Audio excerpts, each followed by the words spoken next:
C'est le jour de Noël lorsque les tout premiers dinosaures apparaissent. Leur lignée va bientôt dominer le monde. Ils sont suivis de près par les mammifères qui sont alors de petits animaux nocturnes et discrets, se nourrissant essentiellement d'insectes. Les sommets de la chaîne hercynienne commencent à perdre de leur superbe.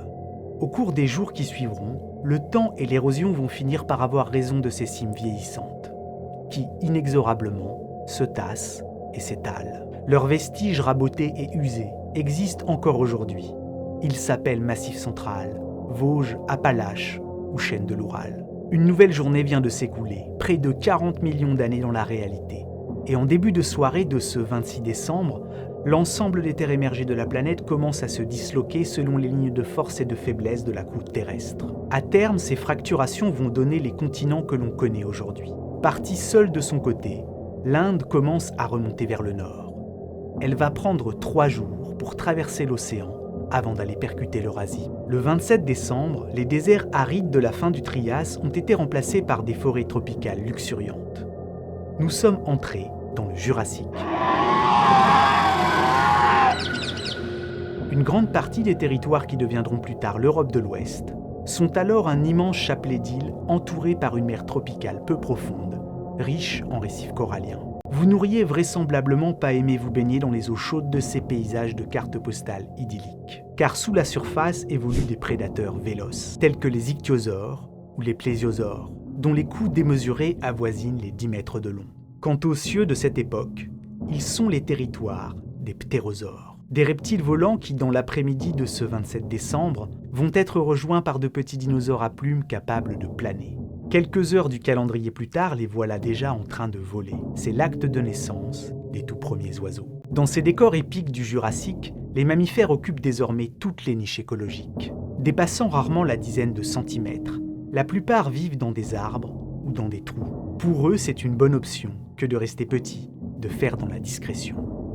Car les rois de la jungle, les dinosaures, se sont lancés dans une course au gigantisme. En début de soirée, vers 19h, on retrouve des stégosaures, des allosaures, et vers 23h, les vastes forêts de conifères sont arpentées par les plus gros animaux que la terre ferme ait jamais portés, les sauropodes, dont la masse peut atteindre jusqu'à 20 fois celle d'un éléphant. Le jour suivant, les dinosaures continuent à régner en maître. La grande mer intérieure d'Amérique du Nord est devenue le terrain de chasse des mésosaures, des reptiles marins géants apparentés aux lézards et aux serpents. Sur la terre ferme, dans les forêts, il y a maintenant des touches de couleurs, là où régnait auparavant un vert presque uniforme. Car sur certains arbres, on trouve maintenant des graines, avec de la chair autour, et les premières plantes à fleurs font leur apparition, suivies de près par les premiers insectes pollinisateurs, tels que les abeilles et les papillons. Le lendemain, en fin d'après-midi, commence l'une des périodes les plus chaudes de l'histoire de notre planète. Toutes les glaces, des pôles au sommet des montagnes, ont fondu, et un tiers de la surface des continents, qui étaient il y a quelques heures à l'air libre, se retrouve submergée. Aux latitudes tropicales, la température moyenne de l'eau tourne autour de 36 degrés, et l'on retrouve des forêts denses et des marées jusqu'aux régions polaires. Au pôle Nord, au cœur de l'été, il fait alors près de 20 degrés. Dans les forêts luxuriantes qui recouvrent la quasi-totalité de la planète, conifères, fougères et mousses s'entremêlent avec un nouveau venu, l'arbre à feuilles. Ce monde grouillant de vie luxuriante va encore perdurer, une demi-journée à l'échelle du calendrier, jusqu'au petit matin du 30 décembre.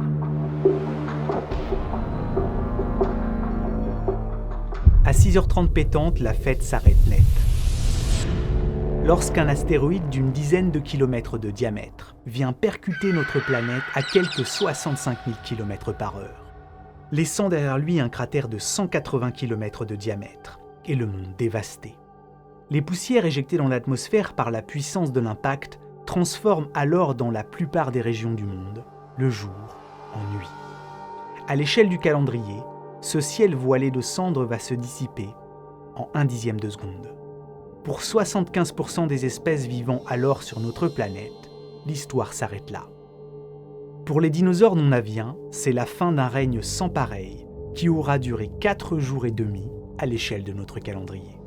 Quelques heures plus tard, la végétation est repartie de plus belle, et dans les grandes forêts tempérées de feuillus, pour économiser leur énergie, les arbres à feuilles apprennent à les perdre. En délaissant leur couverture pour l'hiver, ils inventent sans le vouloir les couleurs de l'automne.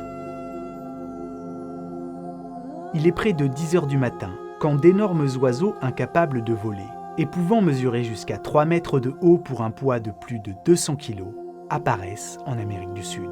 Dans les forêts tropicales de cette région du monde, il y a alors des tortues d'eau douce géantes capables de manger des crocodiles, et des serpents de 2 tonnes répartis sur 13 mètres, les titanoboa. D'ici quelques heures, ces espèces vont disparaître, et de nouveau des calottes recouvrir les pôles. En stockant l'eau sous forme de glace, elles vont assécher les mers intérieures d'Amérique du Nord, d'Afrique et d'ailleurs. Il est à peine 13 heures lorsque le mercure se met à remonter en flèche. La température moyenne du globe va prendre 8 degrés en 45 secondes. À 17 heures, les chauves-souris, les premiers mammifères volants et leurs mains démesurées prennent leur envol. 1 heure plus tard, dans les grandes plaines d'Asie centrale, apparaît Andrewsarchus, une sorte de hyène sous stéroïdes et montée sur sabots. 1,80 m au garrot, pour un poids de 800 kg. Sur la terre ferme, les ancêtres des cétacés se mettent à retourner à l'eau. Et pour pouvoir mieux respirer, ils vont voir migrer leurs trous de nez jusqu'au sommet de leur tête. À 22 heures, on les retrouve entièrement sous l'eau. Certains, les Basilosaurus, sont de terribles prédateurs et mesurent près de 20 mètres pour un poids de 60 tonnes. À 23 heures, apparaît dans les forêts tropicales d'Asie centrale une espèce de mammifère géant haut comme un immeuble de 4 étages, qui traînera son imposante carcasse à la surface du globe pendant près d'une demi-heure. Et nous voilà arrivés au dernier jour de l'année. La disposition des continents ressemble désormais à peu de choses près à celle que l'on connaît aujourd'hui.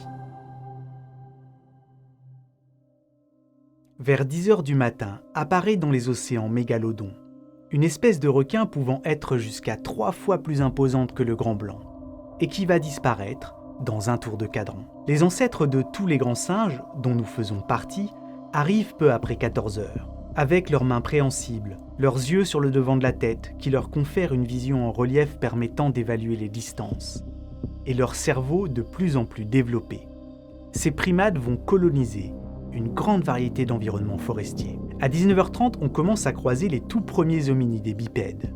Capables de se tenir sur leurs 2 pattes arrière, ils ont les mains libres pour manipuler des outils.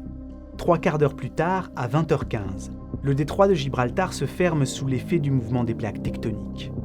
Privée de l'alimentation en eau de l'océan Atlantique, la mer Méditerranée va presque entièrement s'évaporer en quelques secondes du calendrier, laissant en lieu et place un désert de sel situé sous le niveau des océans et profond par endroits de 2500 mètres. Cette impressionnante cuvette asséchée va rester en place une petite demi-heure, avant que de violents séismes ne rouvrent le détroit et qu'un débit d'eau monstrueux, estimé à 1000 fois celui de l'Amazone, ne vienne remplir la Méditerranée renaissante en une fraction de seconde. Lorsque ce déluge d'eau provenant de l'océan Atlantique est terminé, le niveau global de tous les océans de la planète a baissé de près de 6 mètres. 1/4 d'heure plus tard, à 21h, apparaissent les australopithèques, et dans la foulée, de nombreuses autres espèces du genre Homo voient le jour.